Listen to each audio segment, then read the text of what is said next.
அகிலம் டிவி நேயர்களுக்கு வணக்கம். வாகனம் வாங்க காத்திருப்போருக்கு வெளியான மகிழ்ச்சி தகவல்.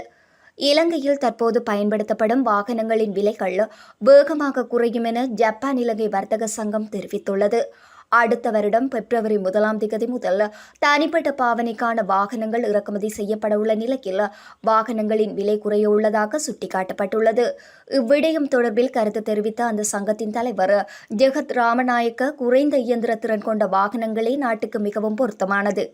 கொரோனா தொற்று நோயுடன் 2021 முதல் நாட்டிற்கு வாகனங்களை இறக்குமதி செய்வதை தடை செய்ய அரசாங்கம் நடவடிக்கை எடுத்தது. பல ஆண்டுகளுக்கு பின்னர் அந்த கட்டுப்பாடுகள் தளர்த்தப்பட்டுள்ளன. இதன்படி அடுத்த ஆண்டு பிப்ரவரி 1 முதல் தனிப்பட்ட பாவனைக்கான வாகனங்களை இறக்குமதி செய்ய அனுமதிக்கப்படும் என அரசாங்கம் தெரிவித்துள்ளது. அந்த நிலைமையுடன் நாட்டில் வாகனங்களின் விலைகள் வேகமாக குறையும் என அவர் மேலும் குறிப்பிட்டுள்ளார்.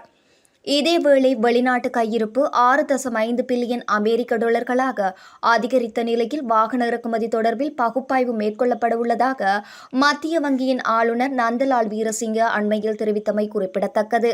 இதுபோன்ற செய்திகளை உடனுக்குடன் பெற்றுக்கொள்ள தொடர்ந்தும் அகிலம் டிவியுடன் இணைந்திருங்கள். நன்றி.